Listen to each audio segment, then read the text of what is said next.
Welcome to the Radical Responsibility Revolution podcast.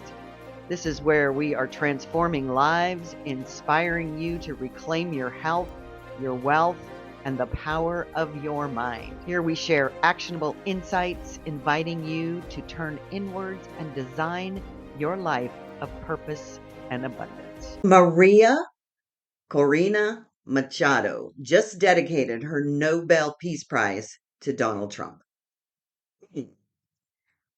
I know that there's a lot of people out there that have all kinds of feelings about that. But this Nobel Peace Prize that was awarded yesterday to Maria, the Venezuelan opposition leader and freedom warrior, what did she do? She dedicated it to Donald J. Trump. Now, before you scroll away or shut off this podcast, I want you to listen for a second. This woman has risked her life for 2 decades fighting for freedom against narco regimes. And let me tell you, I've lived in Mexico a couple of different times, and I know what those narcos are. Trust me when I say the cartels run Mexico. And if you don't believe that, go live there for a little while. But she's fought against the narco regimes, socialism, yes, socialism, and censorship in Venezuela. She's been arrested. She's been silenced. And she's also been banned from office. And she is literally underground right now. And she still stands. She still gets her message out. And that message is not from the left and it's not from the right. It's for liberty and freedom. And here's what she said in her own words. In order to have peace, we need freedom. And in order to have freedom, you need strength. And that strength, she says, was demonstrated by Donald Trump's stance against this Maduro regime in Venezuela, where she lives. And she talks about this peace through strength. What's amazing to me is this feminine wisdom is rising up on the planet. And here she is, this feminine wisdom honoring this masculine courage in the form of Donald Trump. I'm telling you, folks, transformation, transmutation is happening on the planet. And that's powerful any way you look at it, no matter what your feelings are. This is the thing, is we have to start taking our feelings out of this and start really pouring into ourselves that energy of love and connection and communication and, oh yes, peace. And this isn't about whether you like Donald Trump or anybody who supports him. It's about seeing peace as a union of the feminine and the masculine, not in opposition, but in harmony.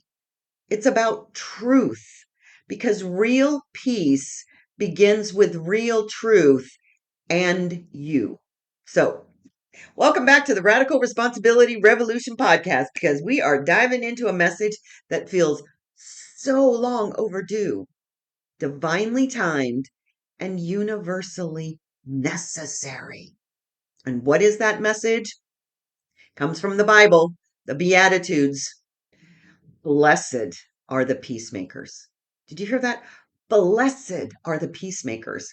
And before you get too far into your head right now, this is not a Sunday school lesson, but it is a deep spiritual reckoning with the moment we're in on this planet. Some people are witnessing chaos, division, demonization, but under the rubble of all this noise is a sacred truth. We are being called back to peace. Not the kind of peace that placates, not the kind of peace that pretends, but the kind of peace that transforms, transmutes. It's an alchemy that's going on. It's the kind of peace that ends wars.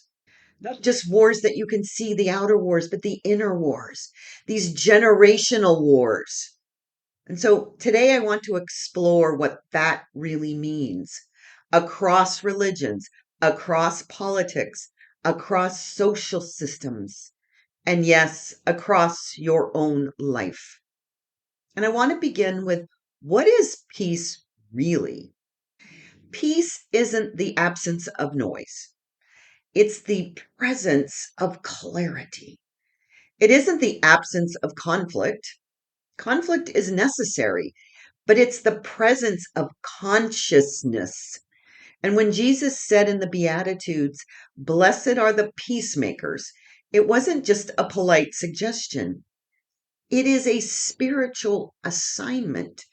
And the interesting thing is, we get separated by religions, which I find so fascinating, because every spiritual tradition echoes this same idea. Judaism teaches, seek peace and pursue it. Not just seek it, pursue it. Chase it down. Go out of your way to build it.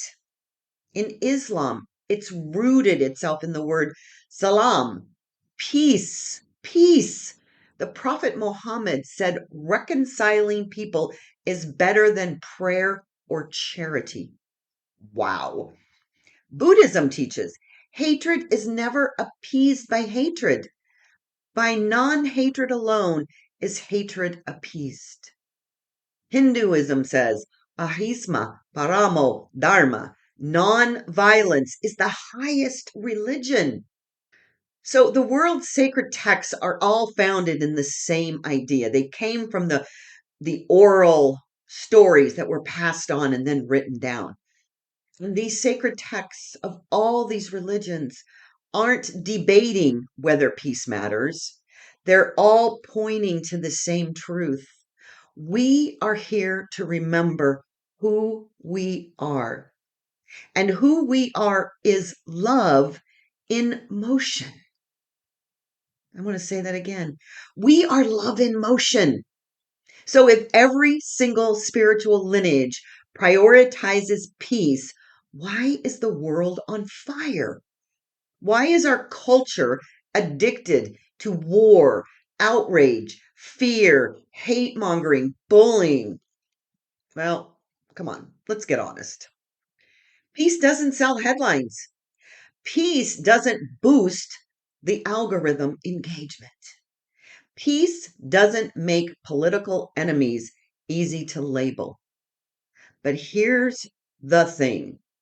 Peace does make your nervous system regulated. It de-stresses you. Peace does make your children safer. Peace allows you to be sovereign. We've forgotten what real peace feels like. So we self-sabotage. We stay in these trauma loops. We fight each other online. Oh, how insidious is that? We mistrust our neighbors. We let the media puppeteer our nervous systems like marionettes. But peace, true peace, it's waiting. It's not gone. It's just buried under all of this noise. And it's our job to excavate it.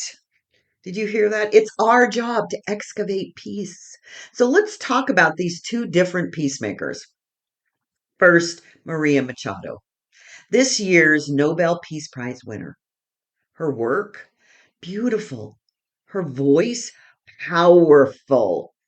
Her feminine energy in the global peace conversation is so needed in our. But then there's Donald Trump. So before you scroll away, breathe.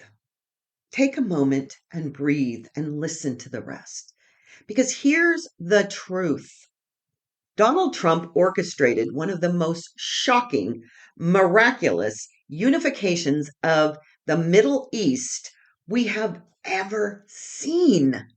And I don't care if you love him or you loathe him, but to deny that accomplishment because it's politically inconvenient is literally to betray the very idea of peace.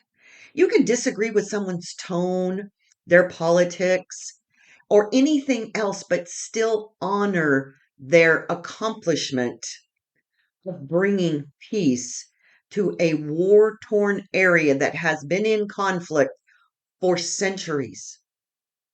You can dislike someone's past, but still recognize their role in a better future. Because you know what? Peace doesn't play sides. Peace just is. And let's not forget the Nobel Committee's own mission, although I don't know, they feel a little political to me these days. But the idea behind it is to award those who reduce violence, create diplomacy, and unify divided nations. And it sounds to me like Maria was spot on when she dedicated her prize to Trump.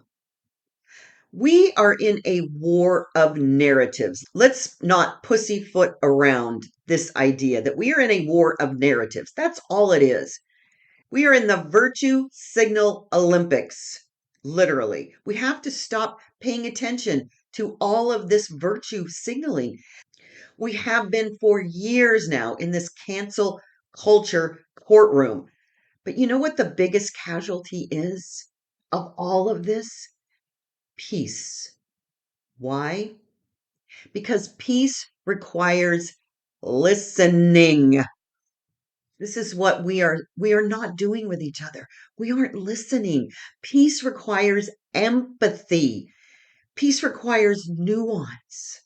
And all the things that this fast-paced, polarized, swipe right culture does not teach.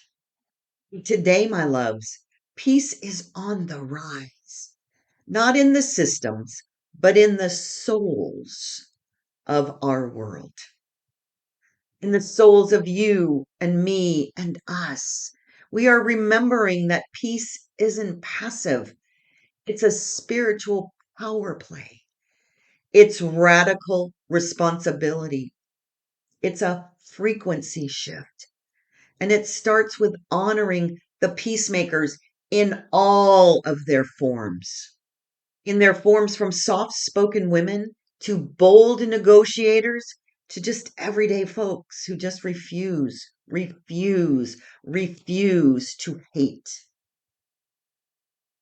So, why don't we have peace? My theory of why we don't have peace and what that reveals should not be a shock to any of you, especially if you follow me at all.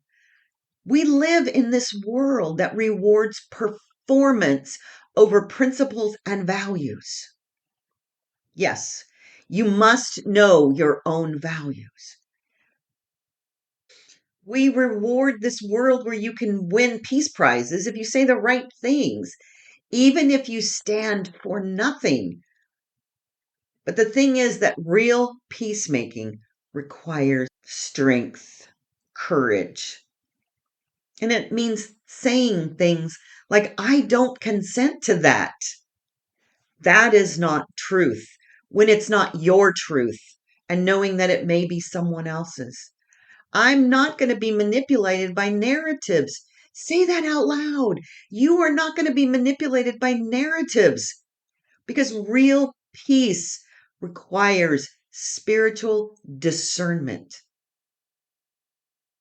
If you say you want peace, but you only mean your version of peace, you're not talking about peace. You're talking about power.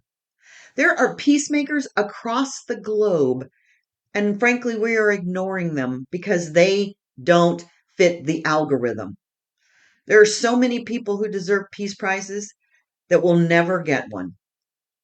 Those people are women who tell their families the truth even when they reject her. They are the man who walks away from a corrupt deal even when it costs him. They are leaders who stand against false narratives even when the media tries to convince us that they are fascist or Nazis. We don't give peace prizes for courage. We're giving them for performance. But real peacemakers don't wait for medals. That's you right now. They stand anyway. So to that I say, there should have been two peace prizes yesterday. One for the woman bold enough to speak truth, and one for the man strong enough to act. And then, frankly, I think there should have been a boatload of honorable mentions for the rest of us who are standing in our own way against these narratives, against these systems, and against all the noise and choosing peace. Because what does it really mean to be a peacemaker? Are you one? Blessed are the peacemakers, is what the Beatitudes say. So let's reclaim the word peacemaker.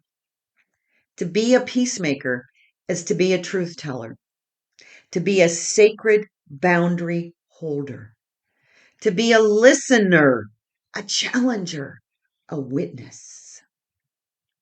And it doesn't mean staying silent because you feel as if you will be chastised or bullied. It means speaking with love, even when it rattles cages. It means you don't demonize others just because they see the world differently than you. It means you fight for peace that includes all voices, not just the ones you agree with. And it means holding the frequency of peace, even in the middle of chaos.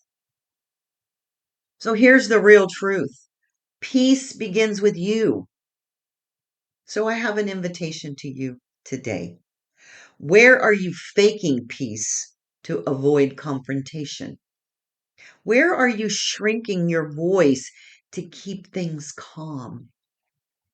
Where are you tolerating lies in the name of harmony? I want you to be honest because I believe your voice is part of the healing, not just for your family or your community, but for the entire. Blessed are the peacemakers, for they shall be called children of God. Not the perfect ones, not the polished ones, not the politically aligned ones, but the brave ones, the open hearted ones, the ones with nothing to prove and everything to give. So we're entering the holiday season as I speak, and we're rolling out the songs like Peace on Earth, Goodwill to Men and Women. But let's remember whether you celebrate Christmas, Hanukkah, Bodhi Day, even Festivus. Yes, I see you, Seinfeld fans. Let's make this a season of soul, not just twinkle lights and cookies, but actual peace. Peace in your home, peace in your heart, peace in your comment section. Because I want to end with a reminder. One of my favorite words is namaste. You put your hands together in a prayer mode and you say, the divine in me sees the divine in you, which is namaste. Let that be your mantra. Let that be your meme. Let that be your morning ritual. Because here's the deal. You don't have to be a world leader to be a peacemaker. You just have to choose peace in your own heart because that ripples out into the entire universe. Blessed are the peacemakers, my loves, and blessed are you. Peace is our new frontier, the one where feminine strength meets masculine resolve, where freedom meets love, and where spiritual sovereignty leads the way. You, my friend, you are the peacemaker. Own it. And if this episode spoke to you in any way, please share it with someone who you know would love to hear it or maybe needs to hear it. Peace isn't passive, it's powerful. So leave a review, subscribe, and join the movement because this isn't just a podcast. This is a revolution. The radical responsibility revolution. And we are responsible for peace that begins within each of us. There is nothing more important than practicing peace inside of you that allows that to transmute and transcend this entire planet. This is Debbie Dobbins. Until next week, I am so blessed to be a peacemaker. Bye-bye now.